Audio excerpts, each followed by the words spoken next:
for the longest time, Pat, I didn't get into any of this product, and like I avoided it and everything, but it's looking like that was just a bad decision, man. Like all of it has gone up, all of it, in like and substantially too. It's not just like 10-20%. It's all multiples. It's kind of ridiculous at this point.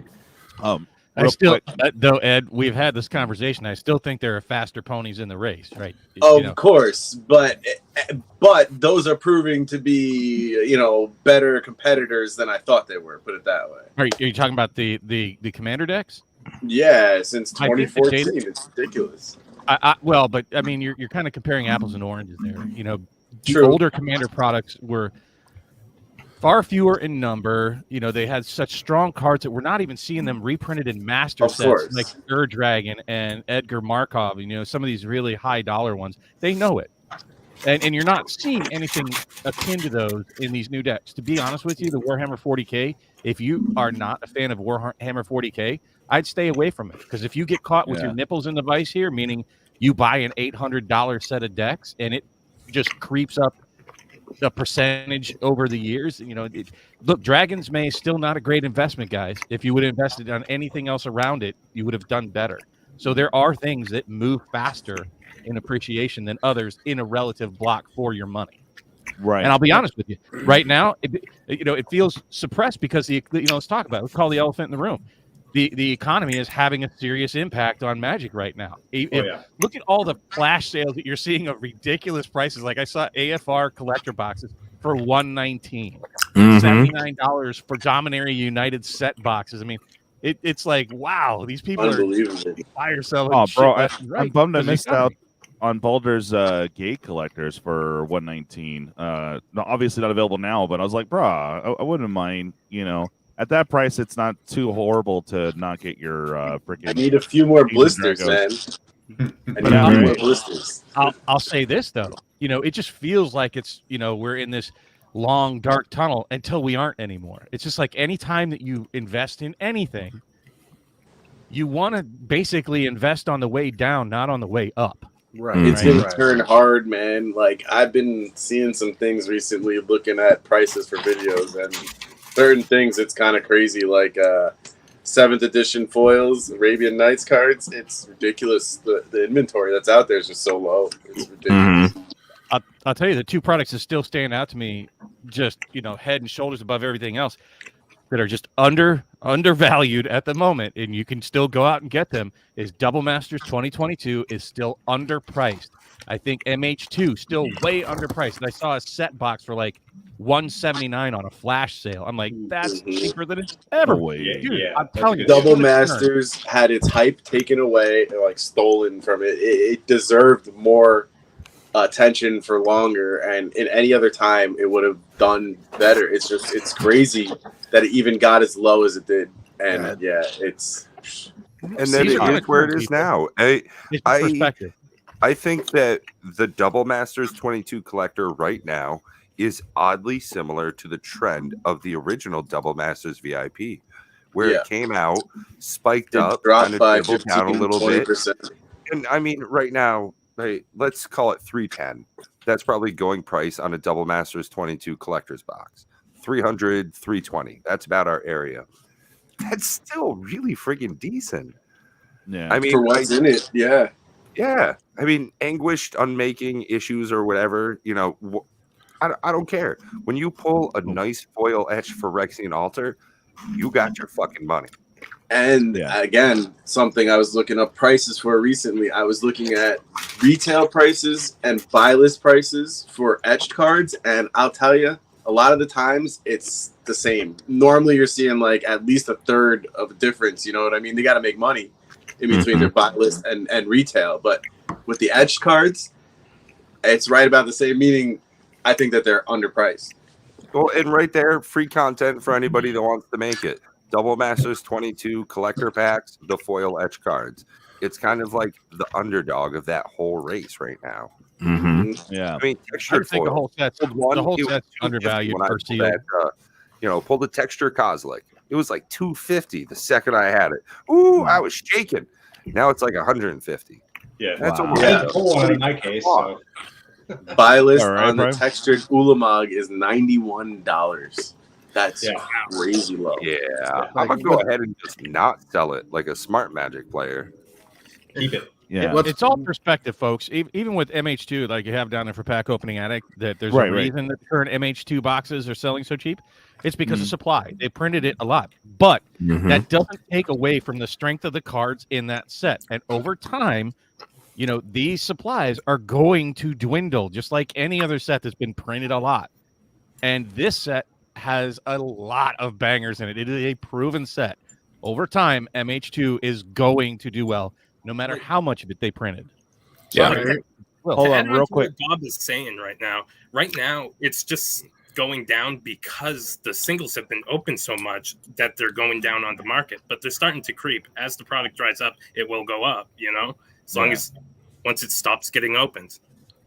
Prime, you were trying to get a couple words in. Go ahead, man. Yeah, I was just gonna say, MH2, like POA said in the comments, the last box I opened to that, god awful. Yeah, I didn't record it. I was just chilling. I just sat, I was just sitting here. I'm like, I'll crack it. One fetch, none of the elementals. Oh, the list was just garbage. I really So wish you I got a would've- Ragavan. No. Well, slightly aggravated, yeah. But I was, there's a reason. There's so much of it out there. They changed the way that the set, because for release weekend, dude, you're getting six fetches a box. I've seen it. It's crazy. Well, honestly, unless you're opening like a couple of cases, that's just variance. To be honest with you, yeah, that's true. That's true. Like if you would have seen my Double Masters 2022 box, yeah, I opened one collector of it. That's it. I did it with my mom. I wanted to open some, and it was $112 for the entire box. Like I opened it was 2 bad. bundles of MH2. One of them had like 5 fetches in it, and the other one had none. It's like, it just happens. It just happens, yeah. Double Masters 22 draft boxes seem to be solid across the board in almost every video. I don't think I've seen a Double Masters 22 draft box that wasn't by weight worth its fucking money. Justin. All I was trying to point out is that right now prices are suppressed. Don't lose the sight of the trees through the forest here, man. Right. Meaning, it just feels like Magic is going down. It's not. This is the time. Like, look at Lorwyn. Look at any time you have these dips, and then the people that bought and held are sitting pretty. And every time, do the same thing. Every time there's a buyout and a spike, there's always a lull afterwards, and it always feels like this every freaking time. It's been happening since 2014. So, honestly, it's been happening since I've been in 1994. Like, if you want to talk about bad, like, holy shit, when Chronicles came out and then hit by Fallen Empires, followed on by freaking Homeland, people were like, "This game sucks. It's just gonna die." And I sold out. I sold 40 dual lands plus Legends cards like Scheherazade, my entire collection. 40 dual lands in there, $250 in 1997. I had a play set of duels. And I had all kinds of shit in there. But no betas or alphas or unlimited. Well, no, I had unlimited dual lands in there. At any rate, that's what the climate felt like, even in 1997, folks. And then right around the corner from that, Alliances came out and it recovered. And then you have the dip in the early 2000s and got all the way into the Lorwyn block where they underprinted and everybody was going away and going to MTGO. And then look at Lorwyn now. You have these ebbs and flows, but this is the dip. This is what it looks like and what it feels like. It feels like shit. Like, I don't want to buy anything because it's going down. That's what it's like in the stock market too. This is the time to buy old stuff. It really is. And Alex, that's something I wanted to ask you. Do you worry about singles? I know that you from time to time look at that kind of a market. Is that something you worry about buying into with how much reprint equity we see in products nowadays? Where, we had $10 cards that are now $2. Thank you, Double Masters. Yeah, I think reprints being the way they are, I think the big thing is to also look at more so at the original printings as far as like true, like actual, like investing in card in singles go. The original printings are going to be the better one because as the time's gone on And as we can see with every new product that comes out, it doesn't matter what kind of foiling process is on there, right? It doesn't matter how beautiful the card is. If there's less of the original printing and more of the reprint, then the one with the less amount on the market is going to be going for more. But I don't think that that's the place to go. I think it's good for players, right? At the end of the day, right? I am happy to see that players are getting more and more to add to their collections, to add to their decks, instead of having to, drop $40 on a play set of a card. They can instead drop 15, and that's better for the long run of the game. But I think, when it comes down to like collecting, collectors are going to want the original version, and investing, investors are going to want the original version. And I think the singles market is kind of like hit or miss, but it really comes down to the person. Like it's going to come down to like how common is that original version?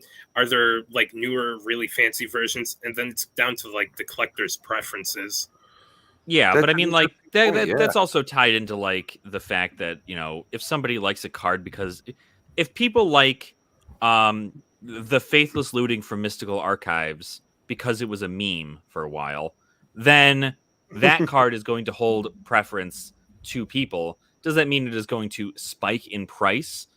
No, right? That's like saying Dogecoin was a thing that was great, right? Like it's all jokes at the end of the day. But I truly think that if you are going to do anything in regards to singles, that the original versions are just going to be the better thing to look into regardless. But if you have a favorite, right?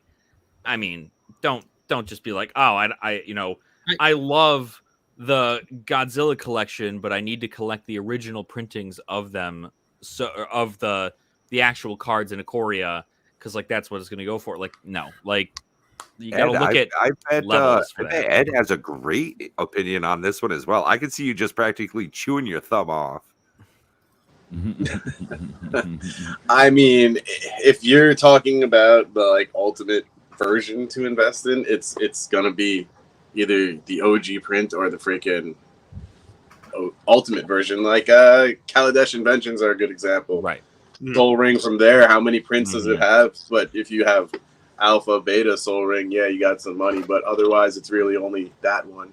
That's a wonderful comparison, especially when you look at pure financial value.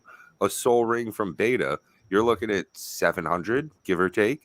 An Invention is right about that same area on a good deal. That's very interesting. The different variations we're getting though are nowadays when we're getting cards like Kozilek. Since we get a textured foil version of it, it's 3 times as much as the original version, which is it's suppressed right now. I think it's a low price right now only because it's new, and it is the ultimate version of that card going forward from here. There was a box topper previously from Ultimate Masters, right? Arguably, the original foil printing might be the ultimate version. Like you're really looking at sometimes like you can say that when you're talking about cards like the original print came from before Return to Ravnica, like those types of foils are rare. Like that was Rise of Eldrazi. That was pretty low print, right? No, I understand what you're saying, but it also comes down to artwork and how many times the art has been reprinted. Like Thoughtseize is an example of that. That kind of got smashed when they reprinted the artwork in Iconic Masters after they had already changed the artwork for Theros. So, like it's kind of weird like that too with art. Like at the same time, you have that original printed Lorwyn. Now you have that super rare retro foil Thoughtseize, and that's the banger.